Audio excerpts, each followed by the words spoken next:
Hello everyone, welcome back to my channel. In last class we have discussed synthesis of long chain saturated fatty acids as well as synthesis of unsaturated fatty acids. Apart from that we have also discussed regulation of fatty acid biosynthesis. And in this class we are going to discuss biosynthesis of triacyl glycerols. Means इस lecture में हम क्या discuss करने वाले हैं? ट्राईएसाइल glycerol की biosynthesis. But before starting the lecture, this is about me. I am doctor Manisha Sinha, PhD from Jawaharlal Nehru University, New Delhi in plant microbe interaction. I have qualified CSIR, UGC, NET, JRF. Apart from that, I have qualified various national level entrance exam at BSc, MSc and PhD level including BARC. I have 8+ year research experience in biological sciences, 4+ year teaching experience and published couple of international research paper. Now let's start the lecture. और आज की lecture में हम पढ़ने वाले हैं biosynthesis of triacyl glycerols. But triacyl glycerol की biosynthesis से पहले कुछ इंपॉर्टेंट पॉइंट्स जानते हैं. और वो इंपॉर्टेंट पॉइंट्स क्या है? एनिमल्स में किसी भी ऑर्गेनिज्म के द्वारा जो फैटी एसिड सिंथेसिस होती है या फिर जो फैटी एसिड इंजेस्ट करते हैं उनका फेट क्या होता है.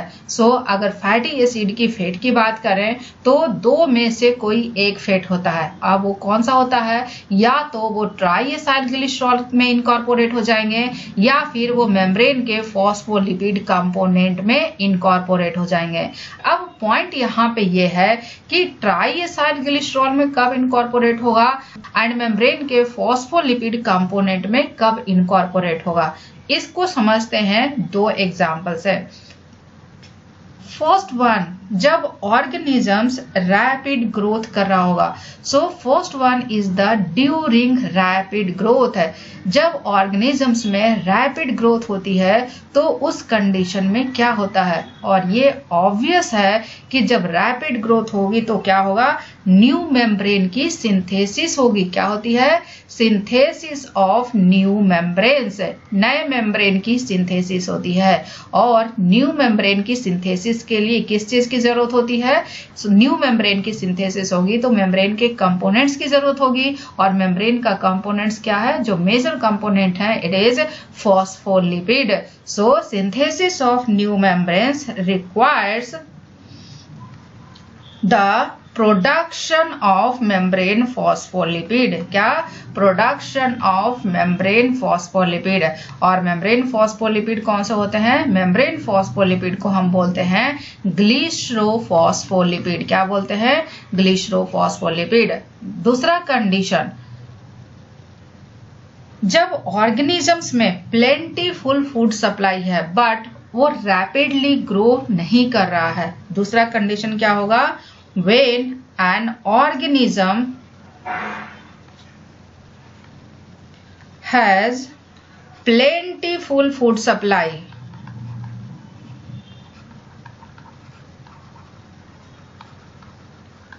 but not actively growing.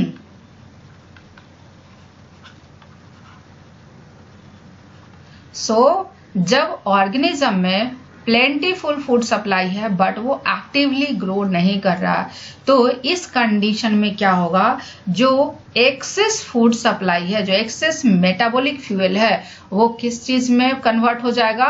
वो कन्वर्ट हो जाएगा फैटी एसिड्स में. और ये फैटी एसिड स्टोर हो जाएंगे स्टोरेज लिपिड के फॉर्म में एंड दैट इज ट्राईएसाइल ग्लिसरॉल. क्या है? ट्राईएसाइल ग्लिसरॉल.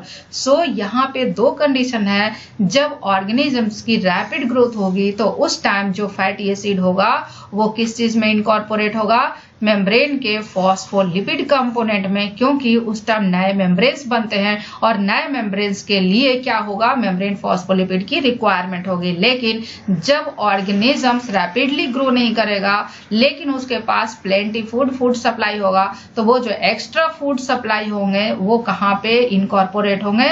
वो ट्राईएसाइल ग्लिसरॉल में इनकॉर्पोरेट होंगे. बट सवाल यहाँ पे ये है कि ट्राईएसाइल ग्लिसरॉल हो या फिर मेम्ब्रेन फॉस्फोलिपिड फॉस्फोलिपिड हो, इनकी बायोसिंथेसिस कैसे होती है। सो अभी हमें क्या जानने की जरूरत है, biosynthesis of triacyl glycerol as well as glycerophospholipid.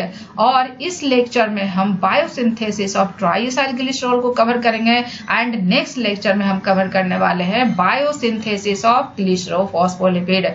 So coming to the biosynthesis of triacyl glycerol.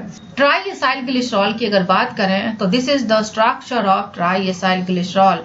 Triacyl glycerol में दो कंपोनेंट होते हैं, एक तो ग्लिसरॉल, दूसरा फैटी एसिड्स है।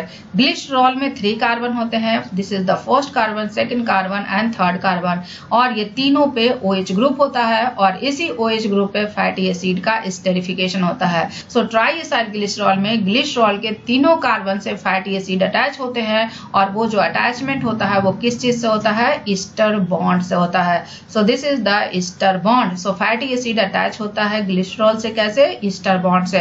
So this is the triacyl glycerol. Triacyl glycerol को triglycerides भी बोलते हैं, फैट्स भी बोलते हैं एंड न्यूट्रल फैट्स भी बोलते हैं। अब यहाँ पे इंपॉर्टेंट पॉइंट ये है कि एनिमल्स में भी ट्राई एसाइल ग्लिसरॉल होते हैं एंड प्लांट्स में भी ट्राई एसाइल ग्लिसरॉल की सिंथेसिस होती है। एनिमल्स की अगर बात करें तो एनिमल्स में जितने भी स्टोर्ड न्यूट्रिएंट्स होते हैं, for example try acyl glycerol होता है एंड ग्लाइकोजेन भी स्टोर्ड न्यूट्रिएंट्स की तरह काम करते हैं। सो जितने भी स्टोर्ड न्यूट्रिएंट्स होते हैं उन सब में जो मैक्सिमम एनर्जी कंटेंट होता है वो किस में होता है, ट्राई एसाइल ग्लिसरॉल में होता है। So try acyl glycerol has highest energy content, क्या है, it has highest energy content, और वो कितना होता है, इट इज 38 किलो जूल पर ग्राम। कितना होता है, ट्राई एसाइल ग्लिसरॉल में जो एनर्जी कंटेंट होता है वो 38 किलो जूल पर ग्राम होता है। दूसरी खास बात, अगर कोई एनिमल्स कार्बोहाइड्रेट इंजेस्ट कर रहा है तो वो कार्बोहाइड्रेट का क्या होगा, कुछ कार्बोहाइड्रेट जो होंगे वो एनर्जी नीड को फुलफिल करेंगे। सो जितना एनर्जी की रिक्वायरमेंट है ऑर्गेनिज्म को, उससे जो ज्यादा कार्बोहाइड्रेट है वो किस फॉर्म में कन्वर्ट हो जाएगा, वो ग्लाइकोजेन के फॉर्म में कन्वर्ट हो जाएगा। बट किसी भी एनिमल में ग्लाइकोजेन को भी स्टोर करने की एक लिमिट होती है। अब वह कार्बोहाइड्रेट जो ग्लाइकोजेन से एक्स्ट्रा है वो उसका क्या होगा, वो फैटी एसिड्स में कन्वर्ट हो जाएंगे और ये fatty acids try acyl glycerol में कन्वर्ट हो जाएगा और वो स्टोर हो जाएगा एडिपोज टिश्यू में जाके। वहीं पे अगर प्लांट्स की अगर बात करें तो प्लांट्स भी ट्राई एसाइल ग्लिसरॉल की सिंथेसिस करता है और वो ट्राई एसाइल ग्लिसरॉल कहाँ पे स्टोर होता है, सीड्स में स्टोर होते हैं, फ्रूट्स में स्टोर होते हैं एंड नट्स में स्टोर होते हैं। So this is the basic information about the triacyl glycerol in animals and plants. Now coming to the biosynthesis of triacyl glycerol. Triacyl glycerol की अगर biosynthesis की बात करें तो triacyl glycerol की biosynthesis के लिए 2 चीजों की रिक्वायरमेंट है। First one is the fatty acyl coenzyme A. पहला क्या है, फैटी एसाइल कोएंजाइम ए, और दूसरा एल ग्लिसरॉल 3 फॉस्फेट। क्या है, एल ग्लिसरॉल 3 फॉस्फेट। सो 2 चीजें की रिक्वायरमेंट है। First one is the fatty acyl coenzyme A and second one is the L glycerol 3 phosphate. पहले आते हैं फैटी एसाइल कोएंजाइम ए पे। फैटी एसाइल कोएंजाइम ए किससे बनता है, फैटी एसाइल कोएंजाइम ए बनता है फैटी एसिड से। फैटी एसिड्स बनाते हैं क्या, फैटी एसाइल कोएंजाइम ए। सो फैटी एसिड का जब एक्टिवेशन होता है तो वो क्या बनाता है, fatty acyl coenzyme A.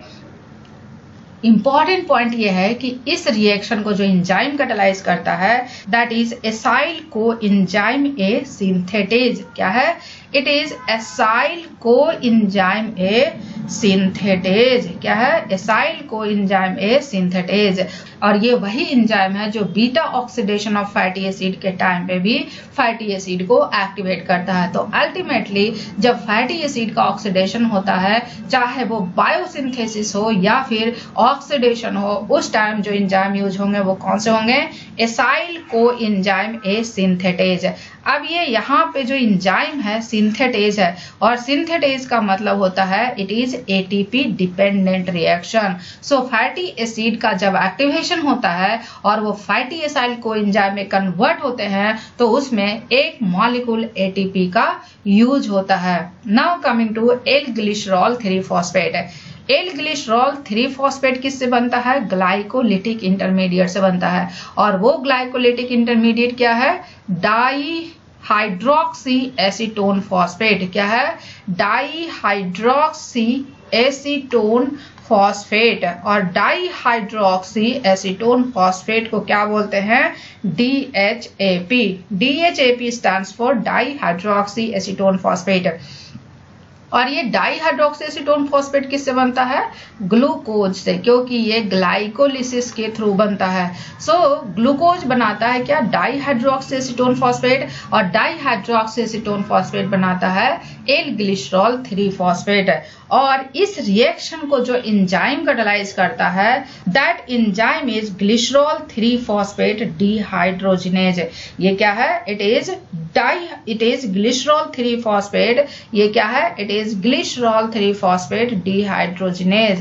This enzyme is glycerol 3 phosphate dehydrogenase. क्या है? glycerol 3 phosphate dehydrogenase and it is NAD linked enzyme. ये क्या है? It is NAD linked enzyme.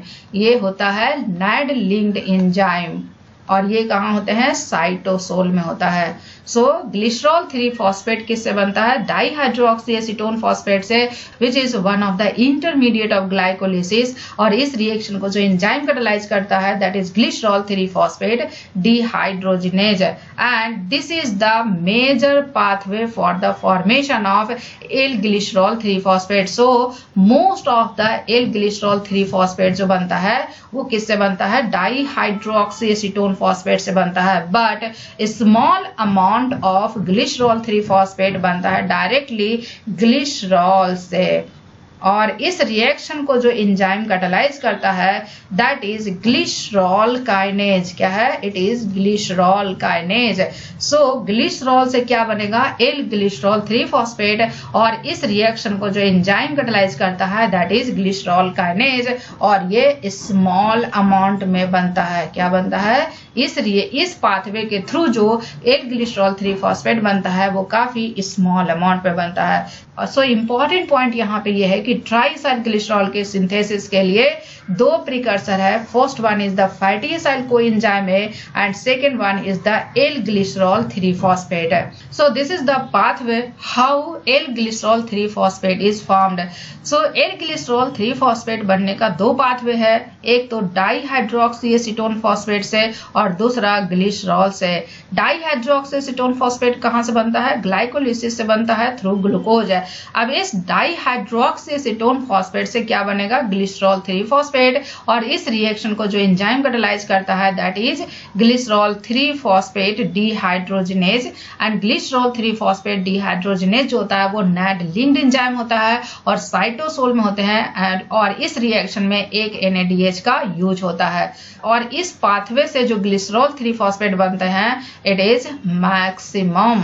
But कुछ small amount of glycerol 3 phosphate directly glycerol से बनते हैं and the enzyme is glycerol kinase. और क्योंकि ये काइनेज है it is ATP dependent reaction. So इस रिएक्शन में ATP की इन्वॉल्वमेंट होती है, एक ATP का खर्च होता है। नाउ एल ग्लिसरॉल 3 फॉस्फेट बन गया।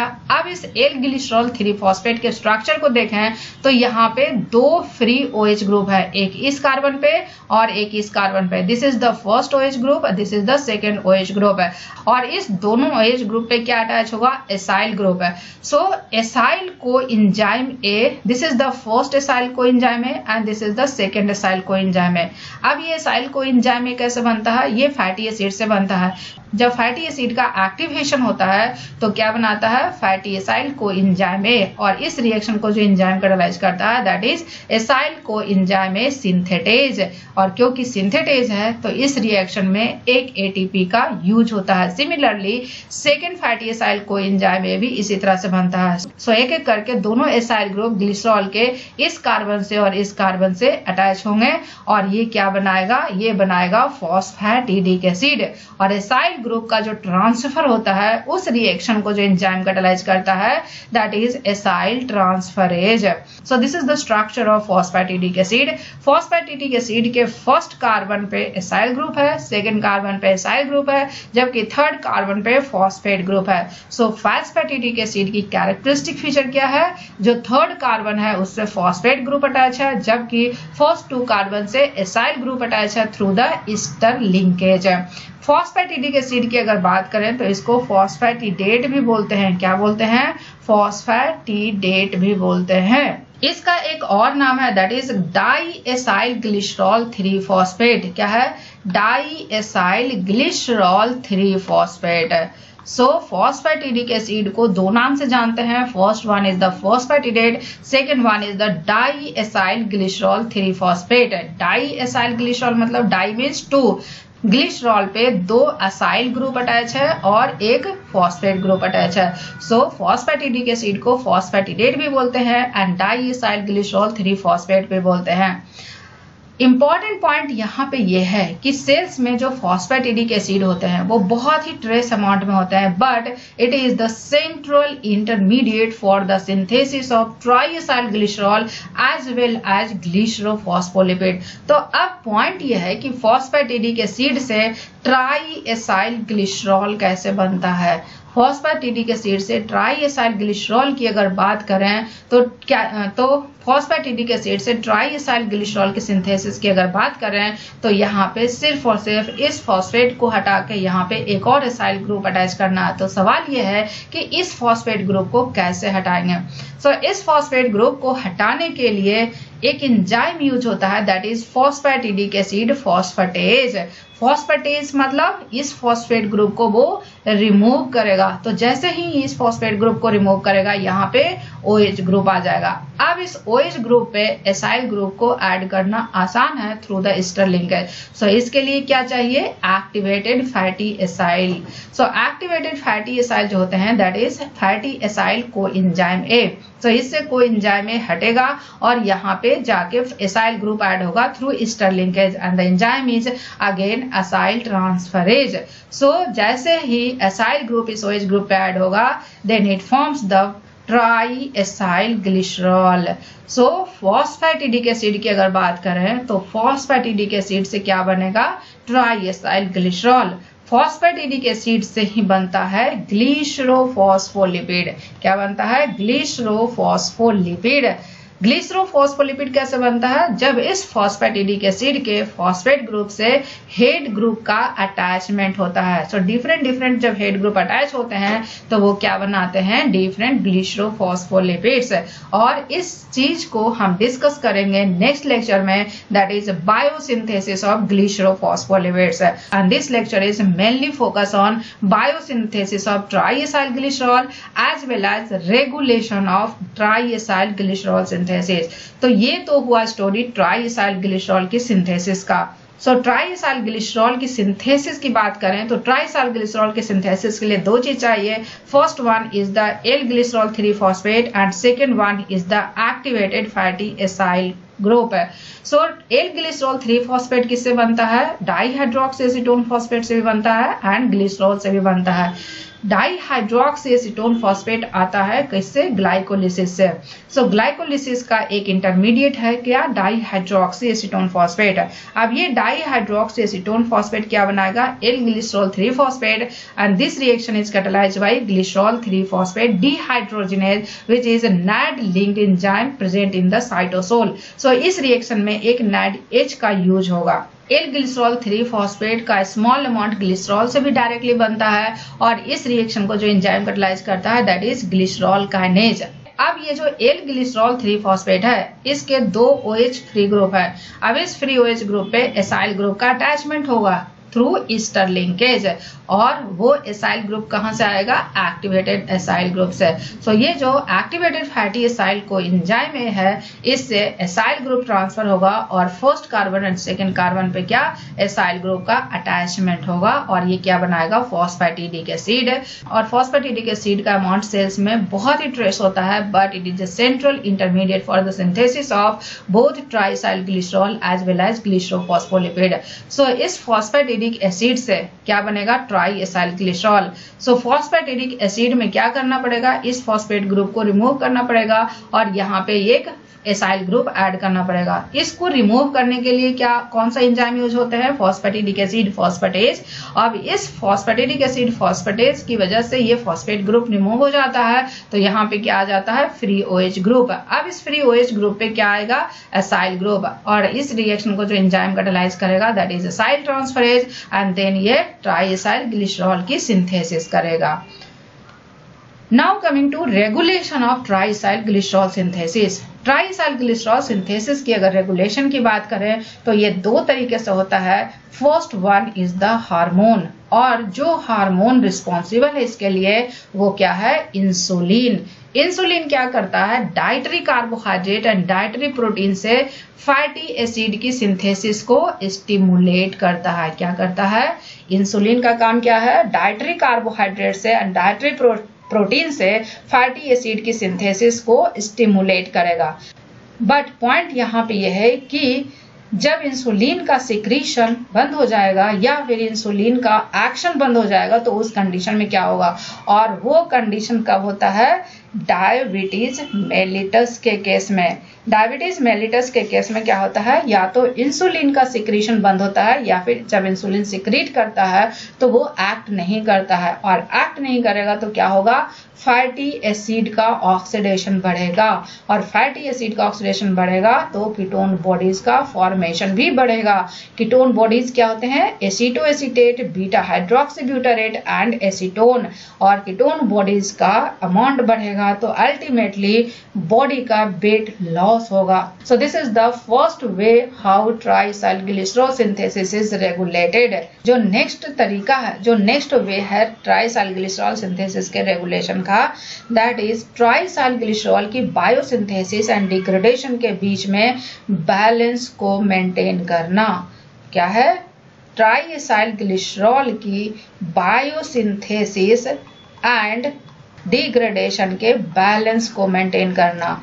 और अगर इसके बैलेंस की बात करें तो लाइपोलिसिस के थ्रू जितने भी फैटी एसिड रिलीज होते हैं, टोटल फैटी एसिड का 75% जो फैटी एसिड होता है, क्या होता है, लाइपोलिसिस के थ्रू टोटल फैटी एसिड जो रिलीज होते हैं, इस टोटल फैटी एसिड का 75% जो फैटी एसिड होता है, ये फिर से रीस्टेरिफाइड होके क्या बनाता है, ट्राई एसाइल ग्लिसरॉल। क्या बनाता है, ट्राई एसाइल ग्लिसरॉल।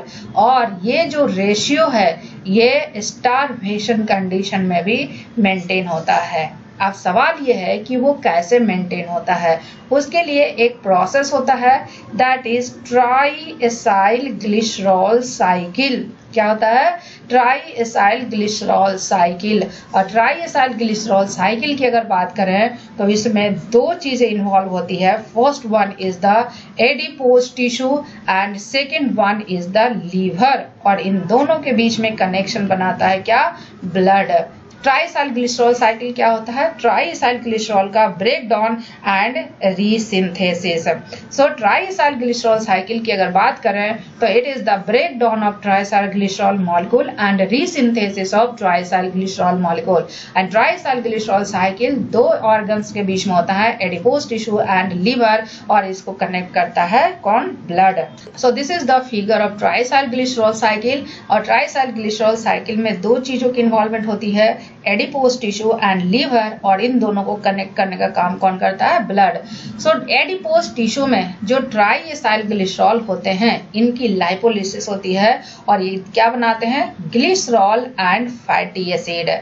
और ये जो फैटी एसिड बना है, इस फैटी एसिड का मोस्टली फैटी एसिड की फिर से ट्राइएसाइल ग्लिसरॉल में रीस्टेरिफाइड हो जाते हैं। But small amount of fatty acid जो होते हैं वो ब्लड में आते हैं, और जो भी आते हैं उनका स्मॉल अमाउंट फ्यूल के रूप में यूज होता है कुछ टिश्यूज में, फॉर एग्जाम्पल मसल्स।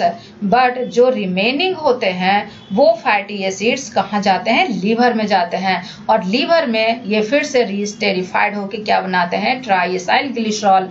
और लीवर से ये triacyl glycerol again adipose tissue में जाता है। कैसे जाता है, जब ये लीवर से ब्लड में जाता है, ब्लड से एडिपोज टिश्यू के पास जाता है, तो एडिपोज टिश्यू के मेम्ब्रेन पे एक एंजाइम होता है दैट इज लाइपोप्रोटीन लाइपेज, और लाइपोप्रोटीन लाइपेज के एक्शन से ये triacyl glycerol fatty acids and glycerol में कन्वर्ट हो जाते हैं, और फैटी एसिड्स एडिपोज टिश्यू में इंटर करते हैं, और ये फिर से ट्राइएसाइल ग्लिसरॉल में रीस्टेरिफाइड हो जाते हैं। So this is the basic of triacyl glycerol cycle. So triacyl glycerol cycle में basically क्या बताता है, triacyl glycerol molecule का breakdown and triacyl glycerol molecule का resynthesis है। सो पॉइंट यहाँ पे ये है कि जब हम एडिपोज टिश्यू को देखें तो एडिपोज टिश्यू में जो ट्राइएसाइल ग्लिसरॉल का ब्रेकडाउन होता है उसका मैक्सिमम फैटी एसिड फिर से रीस्टेरिफाइड हो जाता है। अब सवाल ये है कि रीस्टेरिफाइड होने के लिए मीन्स ट्राइएसाइल ग्लिसरॉल को बनने के लिए ये ग्लिसरॉल 3 फॉस्फेट का कांस्टेंट सप्लाई होना चाहिए। बट पॉइंट यहाँ पे ये है कि ये जो ग्लिसरॉल 3 फॉस्फेट है इसका सोर्स क्या है, क्योंकि ग्लिसरॉल 3 फॉस्फेट 2 चीजों से बनता है। एक तो ग्लाइकोलिसिस का जो इंटरमीडिएट होता है DHAP से, और दूसरा ग्लिसरॉल से डायरेक्टली बनता है। अब ये DHAP तभी बनेगा जब ग्लाइकोलिसिस होगा, बट स्टार्वेशन के टाइम में क्या होता है कि ये ग्लाइकोलिसिस सेट किया हुआ रहता है, मीन्स ग्लाइकोलिसिस सप्रेस रहता है। क्यों सप्रेस रहता है, 2 हार्मोन की वजह से, ग्लूकागोन एंड इपिनेफ्रिन हार्मोन की वजह से स्टार्वेशन के टाइम पे ग्लाइकोलिसिस को सप्रेस कर देते हैं, और जब ग्लाइकोलिसिस सप्रेस होगा तो DHAP नहीं बनेगा। सो अब क्या बचा, अब बचा ग्लिसरॉल, और ग्लिसरॉल कहाँ से आता है, ट्राइएसाइल ग्लिसरॉल के ब्रेकडाउन से। सो ये जो ग्लिसरॉल बना, इस ग्लिसरॉल से ग्लिसरॉल 3 फॉस्फेट बनने के लिए ग्लिसरॉल काइनेज की जरूरत पड़ती है, और पॉइंट यहाँ पे ये है कि ये ग्लिसरॉल काइनेज एडिपोज टिश्यू में एब्सेंट होता है। तो अब सवाल ये है कि ये ग्लिसरॉल 3 फॉस्फेट कहाँ से बनेगा। अब इम्पॉर्टेंट पॉइंट ये है कि ये जो ग्लिसरॉल 3 फॉस्फेट है ये बनता है ग्लिसरोनियोजेनेसिस से। Glyceroneogenesis is the source for glycerol 3 phosphate for the triacyl glycerol cycle. अब सवाल ये है कि ये ग्लिसरोनियोजेनेसिस होता क्या है। सो ग्लिसरोनियोजेनेसिस की अगर बात करें तो it is the shortened version of gluconeogenesis. ये क्या है, it is the shortened version of gluconeogenesis. Gluconeogenesis का ये शॉर्टेंड वर्जन है। शॉर्टेंड वर्जन क्यों बोलते हैं, क्योंकि इसमें पायरुवेट से लेके DHAP तक के रिएक्शन ही इन्वॉल्व होते हैं। ग्लूकोनियोजेनेसिस का सिर्फ पायरुवेट से DHAP तक का ही रिएक्शन इन्वॉल्व होता है। अब इस DHAP से क्या बनता है, ग्लिसरॉल 3 फॉस्फेट। क्या बनता है, ग्लिसरॉल 3 फॉस्फेट। और इस रिएक्शन को जो एंजाइम कैटालाइज करता है that is glycerol 3 phosphate dehydrogenase. वो क्या होता है, ग्लिसरॉल 3 फॉस्फेट डिहाइड्रोजिनेज। सो ग्लिसरोनियोजेनेसिस में ग्लिसरॉल 3 फॉस्फेट कैसे बना, पायरुवेट से DHAP बना, DHAP से ग्लिसरॉल 3 फॉस्फेट बना। अब इम्पॉर्टेंट पॉइंट यह है कि ये होता कैसा है। This is the pathway of glyceroneogenesis. Pyruvate से क्या बनेगा, ऑक्सैलो एसीटेट, और इस रिएक्शन को जो एंजाइम कैटालाइज करेगा दैट इज पायरुवेट कार्बोक्सिलेज। अब ये ऑक्सैलो एसीटेट से क्या बनेगा, फॉस्फोइनॉल पायरुवेट, और इस रिएक्शन को जो एंजाइम कैटालाइज करेगा that is PEP carboxykinase. And phosphoenol pyruvate multi step pathway में क्या बनाता है, dihydroxy acetone phosphate that is DHAP। अब ये डाईहाइड्रोक्सी एसीटोन फॉस्फेट क्या बनाएगा, ग्लिसरॉल 3 फॉस्फेट, और इस रिएक्शन को जो एंजाइम कैटालाइज करेगा करेगा, दैट इज ग्लिसरॉल 3-फॉस्फेट डिहाइड्रोजिनेज। और ये ग्लिसरॉल 3-फॉस्फेट क्या करेगा, ट्राइएसाइल ग्लिसरॉल की सिंथेसिस करेगा with the help of enzymes of the triacyl glycerol biosynthesis. So this is the pathway of glyceroneogenesis. अब पॉइंट यहाँ पे ये है कि ग्लिसरोनियोजेनेसिस के क्या क्या रोल्स हैं। सो ग्लिसरोनियोजेनेसिस की अगर रोल बोले तो मल्टीपल रोल्स होते हैं। एडिपोज टिश्यू की अगर बात करें तो ग्लिसरोनियोजेनेसिस कपल्ड होते हैं किससे, रीस्टेरिफिकेशन ऑफ फ्री फैटी एसिड्स। और जब ग्लिसरोनियोजेनेसिस फ्री फैटी एसिड्स के रीस्टेरिफिकेशन से कपल्ड होते हैं तो वो ब्लड में फ्री फैटी एसिड के रिलीज के रेट को कंट्रोल करते हैं। दूसरा ब्रॉन एडिपोज टिश्यू में होता है। ब्रॉन एडिपोज टिश्यू में ग्लिसरोनियोजेनेसिस क्या करता है, थर्मोजेनेसिस में इन्वॉल्व होता है। थर्मोजेनेसिस में क्या होता है कि ये फ्री फैटी एसिड का जो रेट है डिलीवरी का माइटोकॉन्ड्रिया में, उसकी रेट को कंट्रोल करता है। Now the third is in the fasting humans. Fasting humans में लीवर में ग्लिसरोनियोजेनेसिस के थ्रू जो ग्लिसरॉल 3-फॉस्फेट बनते हैं, ये ग्लिसरॉल 3-फॉस्फेट अकेले 65% ट्राइएसाइल ग्लिसरॉल को बनाता है। मींस लीवर में फास्टिंग के दौरान ग्लिसरोनियोजेनेसिस का जो प्रोसेस होता है, उस ग्लिसरोनियोजेनेसिस से जो ग्लिसरॉल 3-फॉस्फेट बनते हैं वो ट्राइएसाइल ग्लिसरॉल के रीस्टेरिफिकेशन में क्या करता है, हेल्प करता है। और टोटल 65% ट्राइएसाइल ग्लिसरॉल के रीस्टेरिफिकेशन को प्रमोट करता है। So this is the roles of glyceroneogenesis. Now coming to the regulation of glyceroneogenesis. Glyceroneogenesis की रेगुलेशन की बात करें तो दो तरीके से होता है। First one is the by glucocorticoid hormones. Glucocorticoid hormone की अगर बात करें तो ये एडिपोज टिश्यू पे भी एक्ट करता है एंड लीवर पे भी एक्ट करता है। ग्लूकोकॉर्टिकॉइड्स लीवर में अगर बात करें तो ग्लूकोनियोजेनेसिस एंड ग्लिसरोनियोजेनेसिस दोनों को स्टिमुलेट करता है। ग्लूकोनियोजेनेसिस एंड ग्लिसरोनियोजेनेसिस दोनों को क्या करता है, स्टिमुलेट करता है। जबकि एडिपोज टिश्यू की अगर बात करें तो ग्लूकोकॉर्टिकॉइड्स ग्लिसरोनियोजेनेसिस को सप्रेस करता है। क्या करता है, सप्रेस करता है। सप्रेस कैसे करता है, जो ग्लूकोकॉर्टिकॉइड्स हार्मोन होते हैं ये क्या करते हैं, पेप कार्बोक्सीकाइनेज के जीन के एक्सप्रेशन को क्या करता है, सप्रेस करता है। जबकि लीवर में पेप कार्बोक्सीकाइनेज की एक्टिविटी को स्टिमुलेट करता है।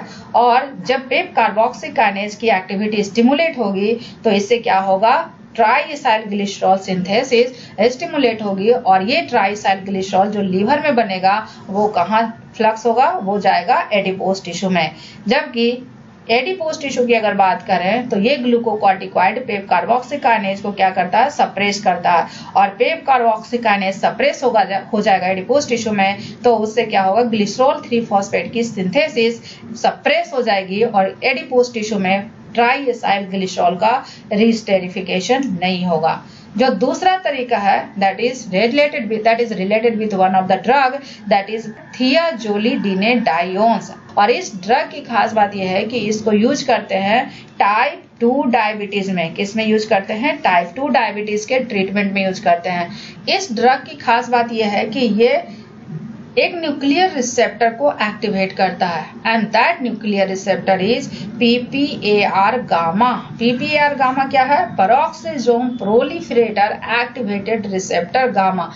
Peroxisome proliferator activated receptor gamma. So thiazolidinediones क्या करता है, PPAR गामा न्यूक्लियर रिसेप्टर को क्या करता है, स्टिमुलेट करता है। और जब ये स्टिमुलेट होता है तो ये पेप कार्बोक्सीकाइनेज के एक्सप्रेशन को स्टिमुलेट करता है और पेप कार्बोक्सीकाइनेज एक्सप्रेस होगा तो ये ग्लिसरॉल 3-फॉस्फेट की सिंथेसिस होगी और ग्लिसरॉल 3-फॉस्फेट बनेगा तो ये क्या करेगा, ट्राइसाइल ग्लिसरॉल रीस्टेरिफाइड होगा। सो ये जो ड्रग है ये एडिपोज टिश्यू में ट्राइसाइल ग्लिसरॉल की सिंथेसिस को स्टिमुलेट करता है। सो ड्रग क्या करता है, ग्लिसरोनियोजेनेसिस के रेट को इंक्रीज करता है और ग्लिसरोनियोजेनेसिस का रेट इंक्रीज होगा एडिपोज टिश्यू में तो क्या होगा, ट्राई एसाइल ग्लिसरॉल की सिंथेसिस इंक्रीज होगी और ब्लड में फैटी एसिड का अमाउंट घटेगा. सो this is all about synthesis of triacyl glycerol as well as regulation of triacyl glycerol,